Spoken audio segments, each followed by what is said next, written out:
Como explicar um resultado desses com a equipe jogando descansada? Mas vai acontecer, já aconteceu muitas vezes, aconteceu hoje, vão acontecer outras vezes. Isso não quer dizer que no momento que uma equipe descansa, ela tem a certeza da vitória. Se é assim, você pega algumas equipes grandes aí do Campeonato Brasileiro, que só disputam o Campeonato Brasileiro, então eles têm a obrigação de ganhar o título. E não é por aí. Não é porque nós descansamos entre aspas, né? Que a gente não jogou com a equipe principal aí no meio da semana, que nós iríamos vencer fácil o Internacional. Não tem jogo fácil, independente se você descansa ou não. Eu já havia falado que nós iríamos tropeçar uma hora. Infelizmente, nós tropeçamos hoje. E não tem um time imbatível. Todo mundo vai tropeçar. Da mesma forma que o Flamengo lá na frente vai tropeçar de novo. Isso faz parte do futebol. O Flamengo não vai ganhar todos os seus jogos. Mas isso não quer dizer que o Flamengo não jogou bem hoje porque ele não jogou durante a semana. Eu volto a repetir, se fosse assim, o próprio Internacional que se joga uma vez por semana, só joga, disputa o Campeonato Brasileiro, teria a obrigação de ser campeão. Nosso futebol não é assim, não. Monique Danello, TNT Esportes. Renato, boa noite. O Gabriel acabou expulso em um dos muitos lances de irritação do Flamengo com a arbitragem no jogo. Você acha que o time acabou perdendo um pouco a cabeça na partida de hoje? Não, nós não perdemos a cabeça. Os jogadores tiveram até uma certa tranquilidade por tudo aquilo que vinha acontecendo na partida. Mas eu não falo de arbitragem. Eu não gosto de comentar, entendeu? Eu acho que é o trabalho da imprensa, é o trabalho dos comentaristas, entendeu? Tem o VAR lá para isso. A única coisa que eu questionei o árbitro durante a partida e após a partida foi nos dois primeiros gols do Internacional. No lance do Bruno Henrique, que eu vi falta, e no Diego, que eu vi falta também. Mas isso não é desculpa, porque nós tomamos o gol. Só que eu achei que ele deu uma vantagem que o Flamengo não teve vantagem. Só isso. Mas a arbitragem não cabe a mim comentar, eu tenho que cuidar da equipe. Rafael Melo, canal Rafa Melo. Renato, nos primeiros minutos do jogo, o Flamengo foi melhor em campo, mas deixou de finalizar em duas oportunidades claras. Após as oportunidades desperdiçadas, o Internacional começou a achar os contra-ataques e matou o jogo. Você concorda que o time entrou com uma postura um pouco displicente na partida? Não foi displicente não. Não sabíamos que o Internacional iria jogar por uma bola parada, iria jogar principalmente no contra-ataque. E foi assim que o Internacional achou seus gols. Todos os gols deles foi no contra-ataque, onde a gente não soube matar a jogada, deu espaço. Nós sabíamos que do jeito que o Flamengo joga poderia acontecer. Infelizmente aconteceu, mas principalmente aquilo que eu falei nos dois primeiros gols do Internacional. Eu achei principalmente no primeiro gol no Bruno Henrique, foi uma falta bem clara, que ele não deu, e a partir daí resultou o primeiro gol do Internacional. Felipe Schmidt, GE. Boa noite, Renato. Quando o Flamengo teve uma sequência de vitórias, você já vinha alertando que uma hora o time iria tropeçar. Agora, como lidar e o que retirar de uma derrota como essa no Maracanã? A gente aprende sempre com as derrotas, a gente aprende com os empates, a gente aprende com as vitórias, mas isso é um papo que eu sempre tenho com o grupo. É, as coisas no Brasil, principalmente, no momento que você ganha, você é bom. E da noite para o dia, quando você não ganha, você não é bom. Eu não estou falando em cima dessa pergunta, mas muita gente pensa assim, não é só do Flamengo, de todas as equipes. Quer dizer, nós não temos no Brasil e no mundo uma equipe imbatível. Uma hora vão acontecer as derrotas. O Flamengo, estava comentando com alguns agora no vestiário, o Flamengo no passado, se eu não me engano, tomou de 5 de São Paulo aqui no Maracanã. E o Flamengo foi campeão brasileiro. Tomou 4, 5 numa Libertadores e o Flamengo foi campeão da Libertadores também.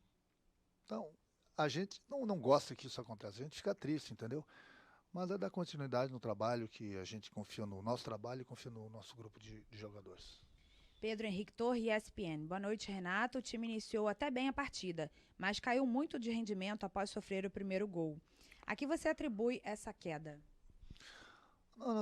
Começamos bem, como ele mesmo falou, a partida, criamos algumas oportunidades e aí, infelizmente, a gente se perdeu um pouquinho no momento que, volto a repetir, na minha opinião, teve a falta no Bruno Henrique, que ele não deu.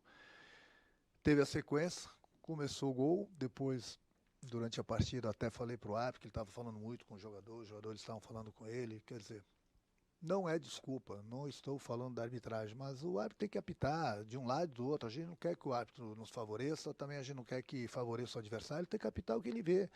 Só que a gente tem todas as condições, nós temos um VAR, hoje em dia, que o VAR pode ajudar o árbitro. O árbitro, de repente, também ele tem que saber escutar.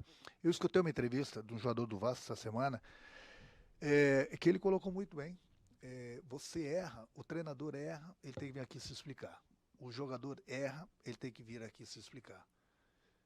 Eu não estou nem falando do árbitro de hoje, mas o árbitro erra, o auxiliar erra, eles não precisam se explicar.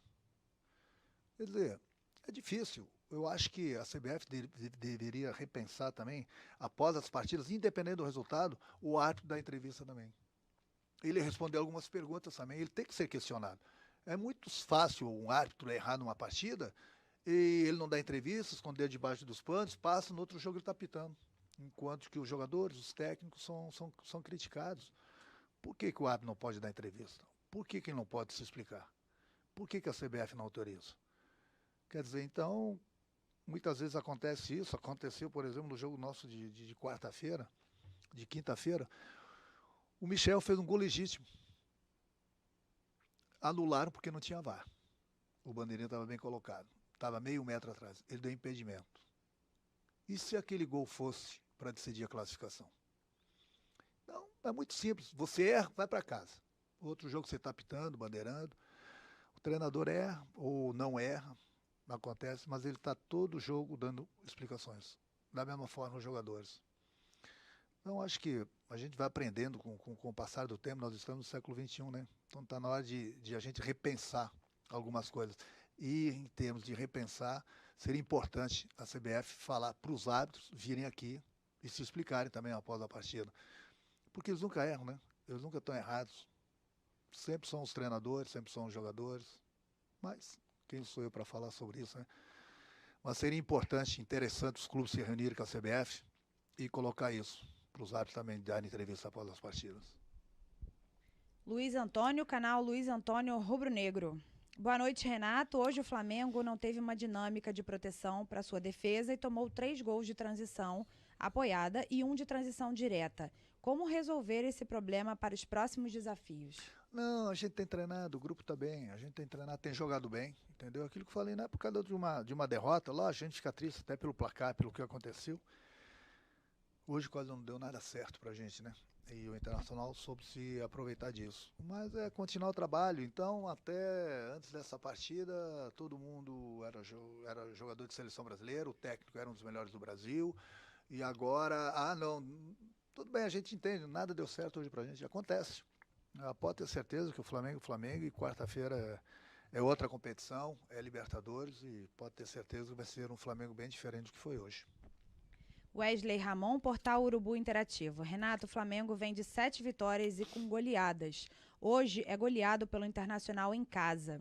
Na partida anterior, o Flamengo foi poupado. Você acha que isso pode ter influenciado no ritmo de jogo dos jogadores? Não, aquilo que eu falei, se fosse assim, as equipes que estão disputando, inclusive o Internacional, disputam uma partida por semana só disputa o Campeonato Brasileiro. Teria a obrigação de ganhar o campeonato. E mesmo assim é difícil para quem joga 2, 3 vezes por semana, para quem joga uma vez só. Aconteceu, hoje aquilo que falei, se nós tivéssemos aproveitado as 2, 3 primeiras oportunidades, o jogo seria totalmente diferente. Mas infelizmente nós não aproveitamos, o Internacional soube se aproveitar, jogou no contra-ataque, achou seus gols e venceu a partida. Última pergunta, Mauro Santana, canal do Mauro Santana. Até que ponto o time se deixou levar pelo retrospecto positivo na atuação de hoje? Não, ninguém entrou com salto alto, bem pelo contrário. Uma das coisas que eu mais cobro do meu grupo é isso. Eu sempre falo para eles, olha, quando as equipes enfrentarem o Flamengo, o pessoal vai mudar a tática, o esquema de jogo, alguns jogadores, para que eles saibam das dificuldades que vão encontrar quando jogam contra o Flamengo. Todo mundo vai dar vida contra o Flamengo, todo mundo. Eu sempre preparo, eu sempre converso com eles sobre esse tipo de assunto. Mas infelizmente aquilo que eu falei, hoje não deu praticamente nada certo pra gente. E ainda assim nós perdemos um jogador no segundo tempo para complicar ainda mais. Mas aquilo que eu falei, a gente aprende com as vitórias e a gente aprende com as derrotas também. Quarta-feira tem mais outra competição, é o que eu falei, pode ter certeza que que o Flamengo vai ser o Flamengo de sempre antes dessa partida. Obrigada.